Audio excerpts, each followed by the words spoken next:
did this happen and when did this happen?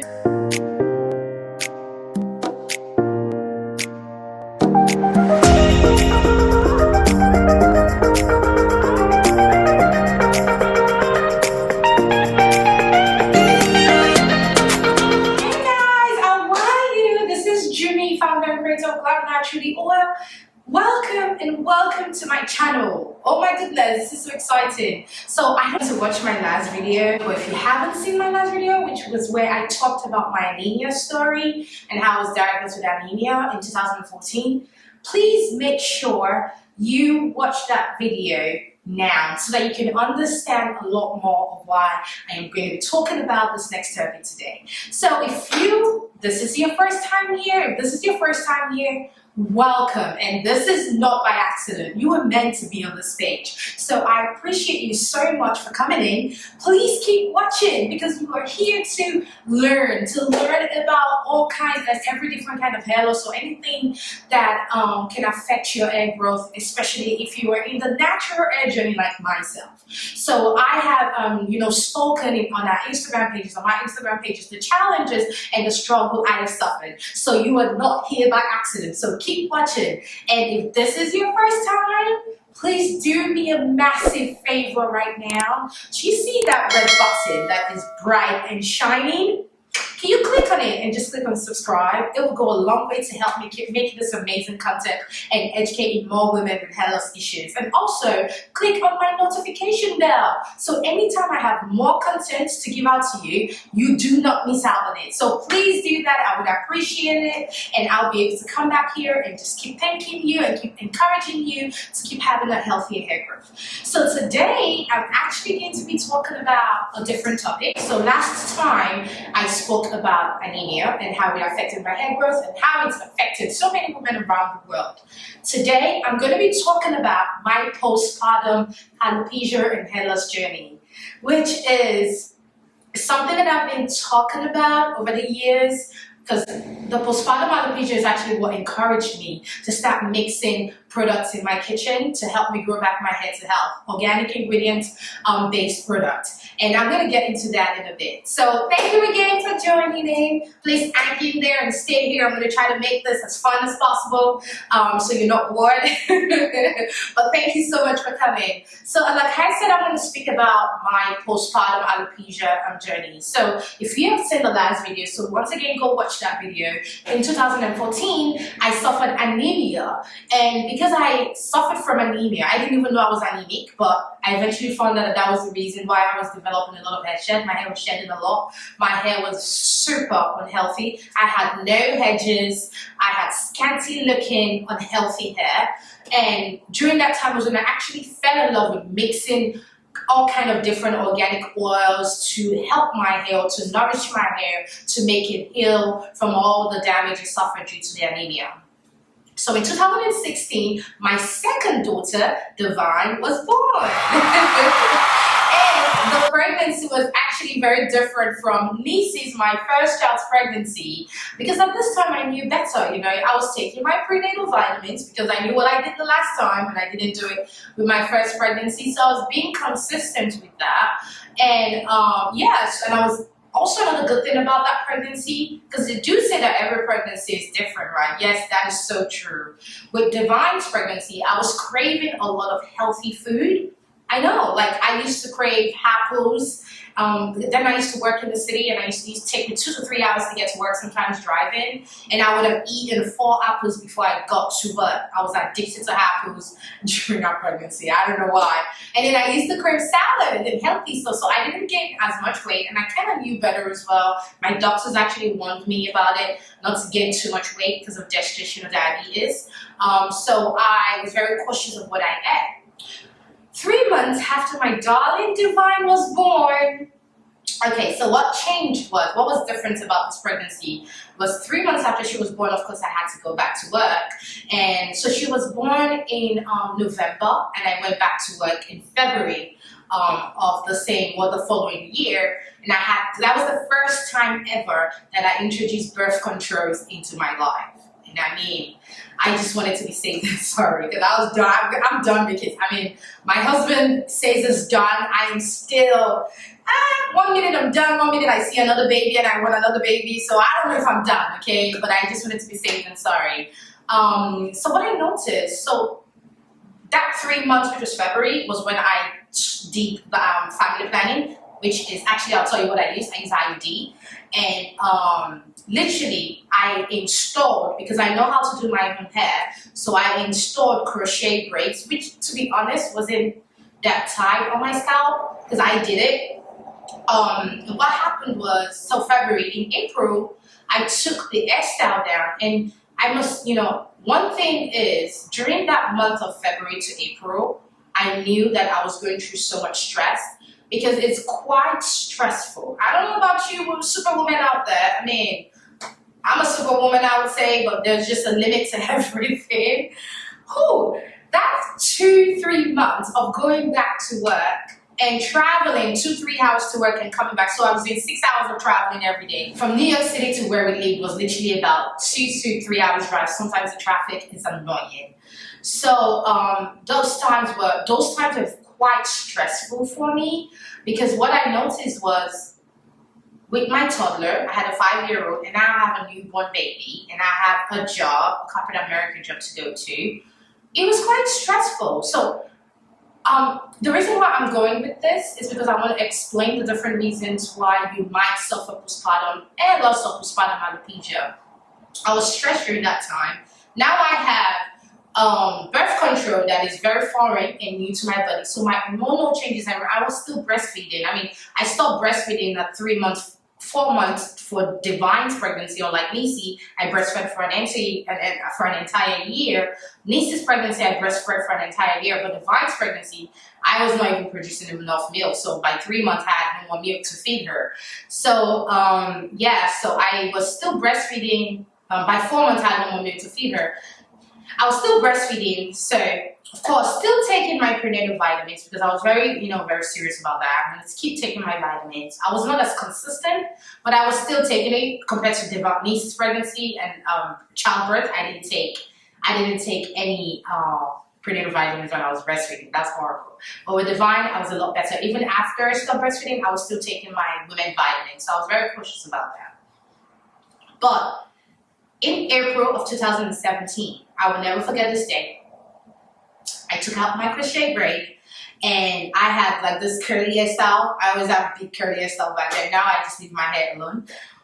But I took out this braid. I will never forget that Saturday morning. I actually took out the braid the night before. You know how you take out your braid at night and then you don't really pay too much attention to it. But then in the morning, when I took out my satin bonnet and I saw my hair, I saw my edges. I'm like, how did this happen and when did this happen? So I must admit though, during that 3 months of having, 2.5 months of having my crochet installed, I wasn't oiling my scalp every day. I didn't even remember to oil my scalp every day. I had a newborn. I was more like into that baby, trying to get into a routine and a schedule of getting up almost 4 o'clock every morning with a newborn, driving my newborn to a babysitter's house, and then driving so it was so tough. And then my daughter had to go to school as well. So and then go to work, then come back, and you're doing everything all over, picking up, and then bedtime. I didn't have time to self-care. Oh my goodness, I literally forgot about me. I was not oiling my scalp, and I honestly feel like postpartum alopecia for me wouldn't have been that bad if I was taking care of my scalp during that time. I wasn't taking care of my scalp. And I took out the satin bonnet, and I saw literally half of my hair was gone because there was no edges. You see edges? I had nothing. It was bald. I had bald spot all over like the side of my edges and everything. The back was bald as well. And even the hair that was left was very unhealthy. It it was just so traumatic for me. I remember breaking down, like literally crying. I was crying. My husband he was shocked because he was like, what's going on? You just woke up, why are you crying? And I was like, baby, I don't have any more hair. My hair is gone. What is going on? This is embarrassing. I'm telling women around the world to have a healthier hair, to grow their hair healthier. And by then I already introduced Glam Naturally Oil, but wasn't what it is now. But I was just mixing for people. That was what I was doing back then. And I'm like, how am I going to face the world with this bald hedges? That was the first thing I said to myself. My hedges is bald, and this is just ridiculous. My confidence was shaking. I mean, thank God for protective hairstyling because it did help me during that time. I was able to cover up my bald spot, but then deep down, my self-esteem was shaking because I'm like, my hair is still gone. Like my hedges is still gone. So what I did, and I remember praying about it, I was quite upset. I was honestly very, very upset that how could I have let my hair or my hair just get to this stage, you know, even though it just happened literally within that 3 months of going back to work, that 3 months of after having my child, that 3 months of not doing anything to my scalp, that 3 months after when I had my birth control, you know, my hormone was going crazy. That 3 months of not having enough education to know that, oh, okay, postpartum alopecia or LS is normal, you know, don't be don't be afraid about it. There's so many things you can do. I was just clueless. So I started researching on Google and researching online that why does this happen? Why does postpartum LS or postpartum alopecia happen? It doesn't make any sense. I had flourishing. I mean, during that pregnancy, Divine's pregnancy, my hair grew, I must say ×2. It was healthy, it was thick. I'm going to see if I can find a picture and I'm going to post it in this video. And then I'm going to show you another picture of what it looks like 3 months after. It was just ridiculous. Like, it just, what was that? What happened? I couldn't believe it. You know, my flourishing hair is no longer flourishing. So I wanted to do something about it. And that was when I went back to my kitchen. I am not a scientist. I am not a medical student.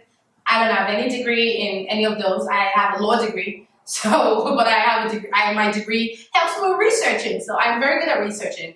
And I just went researching everywhere I can. That, you know, why is this happening? Why postpartum alopecia? So I'm going to actually read from my phone some of the various sources and resources that I've gathered along in the past years that has educated me on why that happened. Why did I suffer postpartum LS? Or why did I suffer postpartum alopecia? And the different things you can actually do to actually get it better, because it's going to happen for a period of time and it will eventually get better if you are making the right choices. And that's the reason why I am using this platform to educate as many women that might have suffered postpartum LS or alopecia not to be afraid. Don't be afraid, because that was what initially happened to me. My confidence was shaken, my self-esteem, and I'm the kind of person that I'm an extrovert, you know, I'm always out there. I mean, for a second, that was like, oh my God, I have bald spot. You know, it really did affect me. So I'm going to read something from Dr. Elizabeth Hughes. She is a medical doctor, and she kind of broke this down in a way that I really feel like anybody can understand this, and that's why I love her research.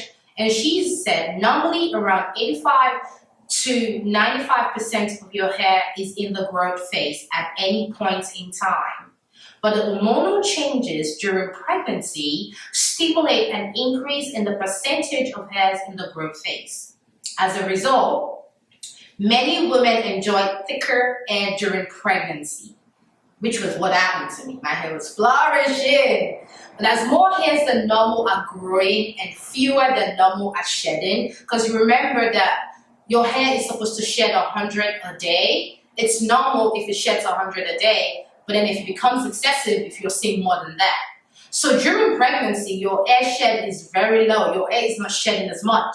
And that's the reason why you are retaining more of your hair, and your hair is flourishing and it feels like it's thicker, it's fuller, it's luscious. So it makes sense, right?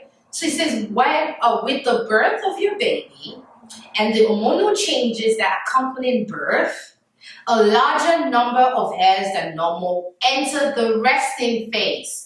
So there's so many different phases to hair growth that I'm going to be talking about in another video. but I am going to make this this research. I'm going to put a link down below so you can read more about the research she found. Out. It's followed by hair shed, because once your hair is no longer growing and now it's shedding more. So after pregnancy, your hair gets to the resting stage where it is no longer growing. And because you've not had any hair shed in about maybe 9 months, now it's going to catch up and try to lose all this hair.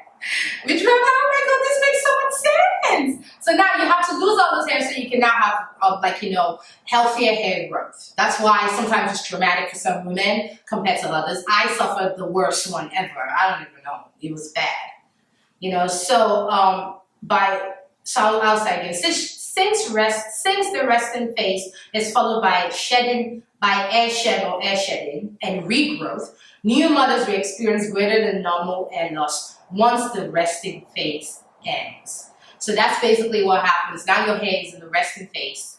It ends, but then you're going to be experiencing a lot of more hair loss because now your hair needs to regrow the proper way. Because what happens with pregnancy of the hormonal changes, oh my god, the hormones, it just confuses our entire body and the system, that even some women never sometimes recover from this, and some women do recover from this. And that's the reason why I have created this platform. If you go to my videos from 2 years ago, and the reason why I started Jumi Grow was because I big shot. So that was one of the advice that Dr. Hughes gave. She said that, you know, some women would decide to just cut off all their hair and start all over again, which is what I did. Because what happened is I went to my kitchen and I recreated Glam Naturally Hair Unbraid Oil so that it can work for me and start bringing my hair back to health, because it was so bad that my edges were so bald.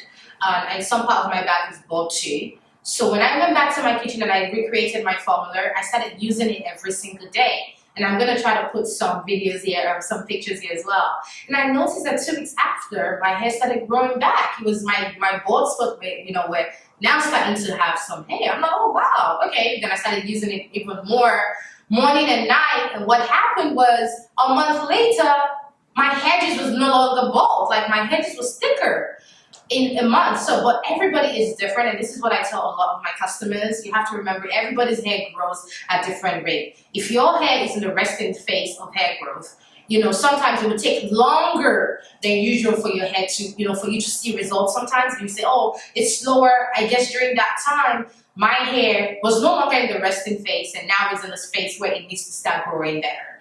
But then one thing I did that I realized, and that's the reason why I am also doing this video, is to educate. Because even though my edges and my hair was growing back better and healthier, I was having new growth. But because I kept doing braids, I kept doing all this type crochet hairstyles that you know you should not be doing, because anything that is causing tension on your scalp, because what you have to remember is due to the hormonal changes, your scalp has suffered a trauma or is just trying to get back to its normal self. And then if you keep putting tension or pressure on your scalp, it's going to keep promoting more hair loss. So that's why it's so important for you to just let your hair breathe. If you've suffered from postpartum alopecia, just leave your hair alone. If you have to cut it, cut it. If you have to put it under a wig for a while, put it under a wig for a while so that it can, you know, it can actually recover itself. That's the reason why I have decided not to do any more protective hairstyling and just leave my hair alone. I mean, I do wear a wig once in a while if I want to take a break, but I have stopped doing, I think I've only done cornrows one time in the past 2 years after I big chopped. I stopped doing crochet, I stopped doing braids, because after my hair started growing, it was breaking even more. Why? Because my scalp is still recovering, and I'm doing all the stacked braids because now I want to look cute because my edges is back. Now I'm putting tension on the little edges that's coming out. It kept breaking off. It would grow and break, grow and break. That was when I decided in 2018 of August to chop off all my hair and start afresh, to encourage my hair to grow back healthier, to not put tension on my edges of my hair. I was very cautious about that, not to put any tension, because I wanted the traumatic areas of my scalp to recover. And it's recovered in the best way and possible way ever. I have incorporated using Glam Naturally and Braid Oil. I still use them daily. Those are my to-go, my best friends, I call them. They're my staple products as well. And I take my vitamins. You know what? If you're watching my video right now and you don't take your vitamins, please stop it. Don't do that. If you are a woman, you need to take vitamins. I mean, even men need vitamins as well, but especially a woman that has given birth, because what happens is the more children you give birth to, they're taken away from you, they're taking your vitamins, taking your blood, they're taking everything from you. So if you're not replacing those vitamins or you're deficient in some things, you need to be replacing them daily. So I don't joke with my biotin vitamins. We do have biotin vitamins that promote hair growth. So that helps as well a lot. And I also take regular vitamins as well. And I take an extra boost of biotin, which is the Glam Naturally on vitamins. And we combining all of this, you know, my hair is seeing growth, and of course eating right and exercising helps a lot. And another thing that I incorporated, and I'm sure a lot of you that are probably watching this remembered from last year, where I had this goal with Glam Naturally where you have to try to drink 1 gallon of water a day. It's literally become part of my life now because I did it consistently for almost a year. Now, if I don't drink enough water a day, my body kind of feels it. I have to drink water. So if you're flushing, remember those hormones are going crazy after you just had a baby. So you want to make sure that you're drinking water, you're taking your vitamins, you're massaging your scalp with, you know, essential and carrier oils. Glam Naturally, I would attest to it. I make them. They're 100% made with essential and carrier oils. They help your scalp, stimulate your scalp to grow, you know, better. And that's basically what I did. I've been doing treatments. I've done deep treatment. I have a video. Try to catch up and watch that. I've done deep treatment. I've done protein treatment. I've done treatment with garlic. I've done all kind of natural ingredients treatments to help my hair look thicker, fuller, and healthier. And then I've also introduced a natural ingredient shampoo and conditioner made with all natural ingredients. And using that, and it also contains biotin as well, using that on your scalp and your hair promotes a healthy hair growth. So whatever you can do, I know it's hard to self-care after you just had a baby. It's like so much, especially if you don't have one child, you have more than two, you literally forget about you. But it's very important if you can take a day in a week to just self-care and take care of yourself. I truly hope this video has helped you. If you've ever suffered from postpartum illness, alopecia, comment below. Let me know what your thoughts are. Let me know if you actually went through this like I did. And if you are young or you're just, you know, not in the age where you can give birth and just stumbled upon this video, I want you to start thinking about this for when you start giving birth. You know, start thinking about this and start knowing about this. I'm raising the awareness of postpartum alopecia. So I want you to be cognizant of it, to know that something like this actually does exist. Like when you have a baby and your hair's shedding like crazy, there is a scientific reasons, and you are not alone. And there's so many resources out there to help as well. I'm going to be dropping up some things in my comment section, and I'll be pinning it down so you can read it and you can get more educated about this topic. I truly hope this video has helped you. If it's helped you and you've gotten this far and you still haven't subscribed, what's going on? Come on, go on that button now and click on subscribe so that I can keep bringing you more amazing content. Thank you so much for watching, and I do hope that you can share this to any woman that you know is going through this right now. Thank you again, and have such a great day today. Bye! For those that are viewing, if this is your first time coming on this page, thank you.